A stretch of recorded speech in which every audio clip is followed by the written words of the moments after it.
Programme news watch میں ایک بار پھر آپ کو خوشامدید کہتے ہیں، اور اب ہم بات کریں گے پاکستانی ساحلوں سے ٹکرانے والے پیٹ سائیکلون طوفان کے بارے میں۔ پاکستان کے ساحلوں سے یہ طوفان ٹکرا گیا اور اپنے پیچھے اثرات چھوڑ گیا۔ متاثرہ جو علاقے ہوئے ہیں ان میں زیادہ تر گوادر، بدین، ٹھٹا کے علاقے ہیں۔ کراچی کے ساحلوں سے ٹکرانے کا جو خدشہ ظاہر کیا جا رہا تھا وہ بہرحال اس طرح سے نہیں ہو سکا۔ کراچی کے لیے ایک اچھا پیغام کہ ظاہر ہے کہ جس تباہی اور جن خدشات کا اظہار کیا جا رہا تھا وہ درست ثابت نہیں ہوئی، جبکہ بدین اور ٹھٹا میں جو یہ طوفان ٹکرایا ہے اس کے ساحلی علاقوں سے گوادر میں بھی کافی دیہات زیرآب آ گئے، اور گوادر کے بارے میں اب بھی یہ اطلاعات آ رہی ہیں کہ گوادر کا زمینی اور فضائی رابطہ ملک کے دیگر حصوں سے منقطع ہے۔ کیا صورتحال ہے گوادر میں، اس بارے میں ہم مزید جانیں گے۔ دنیا نیوز کے نمائندے شہزاد وہاں پر موجود ہیں۔ جی شہزاد، بتائیے کہ اس وقت کیا صورتحال ہے گوادر میں، جو ریلیف ایکٹیویٹی ہے، جو امدادی کام ہیں وہ جاری ہیں، کیا کچھ ہو رہا ہے وہاں پر؟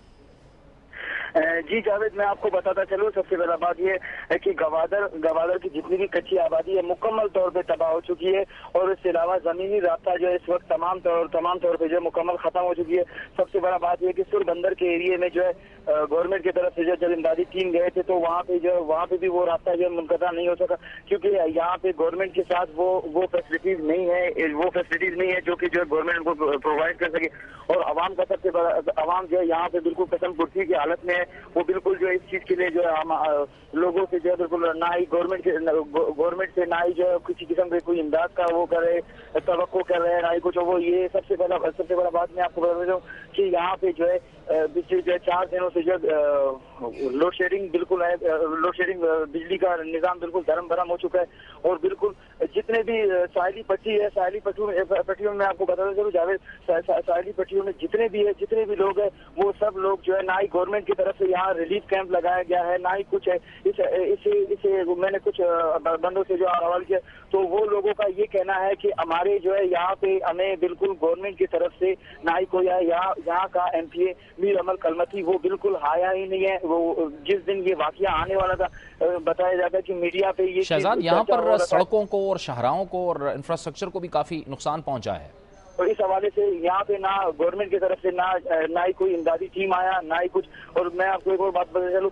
شہزاد، یہاں پر اگر آپ ہماری آواز سن پا رہے ہیں، یہاں پر سڑکوں کو کافی نقصان پہنچا ہے، شاہراہوں کو کافی نقصان پہنچا ہے۔ جی شاہراہوں کا میں آپ کو بتا دیتا ہوں کہ تمام جتنے بھی روڈ ہے 0 پوائنٹ سے لے کر یہاں تک جو ہے ان روڈوں میں جو ہے 7 سے 8 جگہوں میں جو ہے بالکل روڈ بالکل ڈیمیج ہو چکی ہے۔ اس حوالے سے جو ہے بالکل لوگ بالکل قسم پرسی کی حالت میں ہے۔ جی جاوید، بہت بہت شکریہ شہزاد، ہمیں گوادر کی صورتحال بتا رہے تھے۔ گوادر کے مختلف جو دیہات ہیں وہ زیر آب آ گئے اور شاہراہوں کو بھی کافی حد تک نقصان پہنچا۔ اب ہم جائیں گے ٹھٹا اور ٹھٹا کی صورتحال جانیں گے۔ دنیا نیوز کے نمائندے عاطف حسین وہاں پر موجود ہیں۔ جی عاطف، بتائیے کہ یہاں پر ریلیف جو ایکٹیویٹیز ہیں وہ کس طرح سے جاری ہیں اور کتنا ایریا یہاں متاثر ہوا اس طوفان سے؟ دیکھیے جاوید، یہ ضلع ٹھٹا کے جو ساحلی علاقے ہیں جن میں کیٹی بندر، شاہ بندر، بھمرو اور جاتی کے علاقے شامل ہیں، یہ بے انتہا ہٹ ہوئے ہیں، جس کی وجہ سے جو ہے وہ تقریباً 25 سے 26 ہزار افراد جو ہیں ان کو یہاں سے اب سے 2 دن پہلے ہی نکال لیا گیا تھا۔ اگر ہم یہ کہیں کہ جو طوفان کی ایکسپیکٹڈ نقصان تھا وہ یہاں پر نہیں ہوا تو یہ بالکل جائز بات ہوگی۔ اس کی وجہ یہ ہے کہ آپ نے آج صبح سے گھاروں سے لے کر جاتی اور شاہ بندر اور کیپی بندر تک ہم نے جا کر تمام جگہوں کا معائنہ کیا، تو ہمیں ہمارے سامنے یہ بات سامنے آئی کہ وہاں پہ جو جانی نقصان ہے وہ بالکل نہ ہونے کے برابر ہے، بالکل مالی نقصان ہوا ہے۔ اس کی وجہ یہ ہے کہ جو طوفان کی شدت تھی وہ ان علاقوں کے اندر ہمیں دیکھنے کو ملی۔ اگر ہم ریلیف کی بات کریں تو یہاں پر بڑی تعداد میں ریلیف کیمپس قائم کیے گئے تھے جو کہ پاکستان آرمی، رینجرز اور دیگر شہری اداروں کی جانب سے قائم کیے گئے تھے، اور ان میں لوگوں کو جو ہے وہ رکھا گیا تھا۔ لیکن ریلیف کے کاموں کے اندر جو ہے وہ خاصی تساہلی دیکھنے کو ملی، بد نظمی دیکھنے کو ملی، اور لوگوں نے خاصی شکایت کی۔ سب سے زیادہ شکایت جو تھی وہ یہاں پر بیمار لوگوں کی تھی۔ ان کا یہ کہنا تھا کہ ان ریلیف کیمپس میں جو ہے وہ میڈیکل کی سہولتیں نہ ہونے کے برابر تھیں، اور کیونکہ یہ بارش کا موسم تھا تو مچھر کے کاٹنے سے اور کیڑوں کے کاٹنے سے اور سردی سے لگنے سے بچے بہت زیادہ بڑی تعداد میں بیمار ہوئے ہیں۔ بہرحال بہرحال اب جو ہے وہ طوفان کا سلسلہ جو ہے وہ ختم ہو چکا ہے. محکمہ موسمیات کا کہنا ہے کہ اب مزید بارشوں کا امکان نہیں ہے, تو اب جو ہے وہ ان تمام متاثرین کو واپس ان کے علاقوں میں بھیجنے کے لیے جو ہے وہ کارروائیاں کی جا رہی ہیں. اچھا, یہ جو مختلف جو پانی آ گیا تھا اور کچھ دیہات زیر آب آ گئے تھے, وہاں سے پانی اتر چکا ہے اب؟ دیکھیں تو بالکل ساحلی علاقے ہیں, وہاں سے تو پانی ابھی نہیں اترا ہے, وہاں پانی موجود ہے. اور وہاں کے جو مکین تھے ان کا یہ کہنا ہے کہ یہ کام جو ہے وہ قدرت کرے گی, کیونکہ یہ کچے کے علاقے ہیں, یہ ساحلی علاقے ہیں, تو یہاں پر جو ہے نا یہ کام اب قدرت کا ہے. کیونکہ آج ہم نے یہاں پر دیکھا کہ تقریباً 35 ڈگری سینٹی گریڈ یہاں کا ٹمپریچر تھا. تو جیسے جیسے یہ دھوپ کی شدت بڑھے گی, یہ پانی یا تو زمین پی لے گی یا یہ خشک ہو کے اڑ جائے گا, اور اس کے بعد جب جیسے ہی زمین سوکھ جائے گی تو پھر یہ لوگ واپس اپنے گھروں کے اندر جا سکیں گے اور وہاں پر نئے سرے سے اپنی زندگی بسر کر سکیں گے. بہت بہت شکریہ عاطف حسین, ہمیں تفصیل سے بتا رہے تھے ٹھٹہ میں کیا کچھ ہو رہا ہے, وہاں پر ریلیف ایکٹیویٹی کی کیا صورتحال ہے. ان کا کہنا تھا جو ساحل سے دور کے علاقے تھے وہاں پر سے تو پانی اتر چکا ہے, لیکن البتہ ساحلی جو علاقے ہیں ان میں ابھی بھی پانی موجود ہے. بدین ایک اور ضلع جو ہٹ ہوا اس طوفان سے, وہاں پر موجود ہیں دنیا نیوز کے نمائندے محمد محسن. ہم ان سے جانیں گے کہ وہاں پر کیا صورتحال ہے. جی محسن, بتائیے کہ یہاں پر کیا صورتحال ہے بدین میں؟ جاوید, بدین میں آج جو بارش کا سلسلہ تھا طوفان کے نتیجے میں وہ آج رک چکا ہے. اس کے بعد دن بھر بادل تو چھائے رہے, تاہم سورج بھی نکلا رہا, جس کی وجہ سے گرمی میں اضافہ ہو گیا تھا. یہاں پر بدین کے جو ساحلی علاقے ہیں ان کو اتنا زیادہ متاثر نہیں کیا تھا اس طوفان نے. صرف اس کے جو آفت زدہ جو حساس قرار دیے گئے تھے 5 علاقے, احمد راجو ہے, اس میں سیرانی ہے, کڈن ہے, بیڈمی اور بھوگرا میمن. یہاں سے لوگوں کا انخلا کر کے انہیں گولارچی میں 6 ریلیف کیمپ بنائے تھے, اور جو ان علاقوں میں 6 ریلیف کیمپ بنائے تھے. ٹوٹل 12 ریلیف کیمپ بنائے تھے, ان میں رکھا گیا تھا.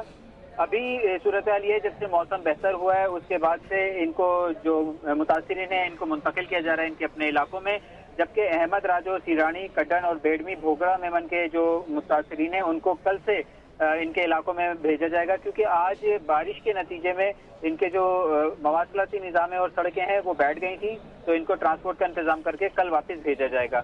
اور یہاں پہ جو مجموعی صورتحال ہے وہ بہتر ہے. صرف یہاں پہ بجلی معطل ہو گئی تھی شہر میں, باقی یہاں پر جو ساحلی علاقہ ہے خاص طور پہ 0 پوائنٹ ہے, وہاں پر بھی کسی قسم کی ایسا زیادہ بارش نہیں ہوئی تھی. ٹوٹل جو بارش ہوئی تھی یہاں پر وہ 28 ملی میٹر ہوئی تھی, جس کی وجہ سے بارش سے تو اتنا نقصان نہیں ہوا بدین میں, تاہم جو طوفانی ہوائیں چلی تھی اس نے تھوڑا نقصان ضرور پہنچایا تھا. بہت بہت شکریہ محمد محسن, ہمیں بدین کی صورتحال بتا رہے تھے. اور اب ہم کراچی میں جس طرح کے سائیکلون کے بارے میں کہا جا رہا تھا, اس پیٹ طوفان کے بارے میں کہا جا رہا تھا, خدشات ظاہر کیے جا رہے تھے کہ شاید کراچی کو بھی یہ ہٹ کرے. اس سے پہلے ہی کراچی میں حفاظتی اقدامات کیے گئے تھے, لیکن ظاہر ہے کہ کراچی کو اس نے ہٹ نہیں کیا. البتہ اس کے اثرات کی زد میں آ کے کراچی میں کافی تیز بارش ہوئی. دنیا نیوز کے نمائندہ کرن خان ہمارے ساتھ ہیں. جی کرن, یہاں پر ظاہر ہے کراچی میں زیادہ بارشیں ہوئیں جس کی وجہ سے پانی کھڑا ہو گیا مختلف علاقوں میں, جیسے کہ ہم دیکھتے ہیں کہ نکاسی آب میں مسئلہ ہوتا ہے. اب کیا صورتحال ہے جو مختلف علاقے ہیں اس میں؟ جی جاوید, یہ ہفتے کی شب سے جو طوفان کا بارشوں کا جو سلسلہ تھا وہ کراچی میں جاری تھا, تاہم رات کو جو ہے تقریباً 1 سے 3 بجے کے قریب بہت زیادہ طوفانی بارش ہوئی کراچی میں, اور 152 ملی میٹر کے قریب یہ بارش جو ہے ایئرپورٹ کے سائٹ پہ جو ہے ریکارڈ کی گئی. یہاں پر سب سے زیادہ کراچی میں جو مسئلہ ہوتا ہے بارشوں کے بعد وہ پانی کھڑے ہونے کا ہوتا ہے. تاہم ہم نے دیکھا کہ اتوار کل گزشتہ روز جو ہے جو مین شاہراہیں تھیں وہ تو اس میں پانی اتنا کھڑا نہیں تھا, لیکن گلیوں اور کچھ جگہیں ایسی تھی جیسے ڈگ روڈ کی طرف, ایئرپورٹ کی طرف, کچھ جگہیں ایسی تھی جہاں پہ پانی بہت زیادہ کھڑا ہوا تھا, اور ایون ابھی تک کھڑا ہوا ہے. اگر آپ جناح ہاسپٹل کی اس وقت صورتحال دیکھتے تو ابھی تک جناح ہاسپٹل میں جو ہے وہ پانی کھڑا ہوا ہے, جبکہ کل جو ہے یہ وارڈز تک یہ پانی جو ہے وہ چلا گیا تھا. اچھا کرن, یہ بتائیے کہ جو بجلی کی سپلائی تھی وہ بھی منقطع ہو گئی تھی تقریباً 40% شہر کے حصے کو, اس وقت کیا صورتحال ہے اس کی؟ جی جاوید, یہ سنڈے کی صبح سے جو ہے لوگوں کے گھروں میں جو کافی سارے علاقے, کراچی آلموسٹ سارے علاقے ایسے تھے جہاں پہ بجلی کی بندش کی گئی تھی, معطل کی گئی تھی بجلی کو, لیکن اس کے بعد تقریباً 60% علاقوں میں کل شام تک جو ہے وہ بجلی بحال کر دی گئی تھی. تاہم اب بھی 40% علاقے ایسے ہیں جہاں پہ 40 گھنٹے ہو گئے ہیں اور بجلی جو ہے وہ بحال نہیں کی جا سکی ہے. جب کے سی سے ہماری اس حوالے سے بات ہوئی تھی تو کے سی کام کا یہ کہنا تھا کہ کیونکہ ان جگہوں پہ پانی کھڑا ہوا ہے جس کی وجہ سے جو کیبلز کا کام ہے وہ ہو نہیں پا رہا، تاہم ان کی کوشش یہ ہے کہ جلد از جلد بجلی کو بحال کیا جائے۔ علاقہ مکین جو ہیں مختلف ایریاز کے جہاں پہ بجلی معطل ہوئی ہوئی ہے وہ کافی جو ہے مشکلات کا شکار ہیں، مظاہرے بھی کیے ہیں کراچی میں۔ تاہم اگر ہم اوور آل سچویشن پچھلی بارشوں سے کراچی کی اس وقت کی ہم اس کا موازنہ کریں تو اس دفعہ کی سچویشن کراچی کی بہت بہتر ہے۔ بہت بہت شکریہ کرن خان۔ اس دفعہ کراچی کی صورتحال بہتر ہے اور اب بھی بہت سے ایسے علاقے ہیں جن میں 40 سے زائد گھنٹے گزر چکے ہیں، بجلی بحال نہیں ہو سکی ہے۔ وقت وہ چاہتا ہے ایک بریک کا، اور بریک کے بعد ذکر ہوگا کہ آج متحدہ قومی موومنٹ کی رابطہ کمیٹی نے کل بھی جو متاثرہ علاقے ہیں ان کا دورہ کیا تھا اور آج بھی متاثرہ علاقوں کا دورہ کیا ہے۔ اس پر بات ہوگی لیکن پہلے ایک بریک۔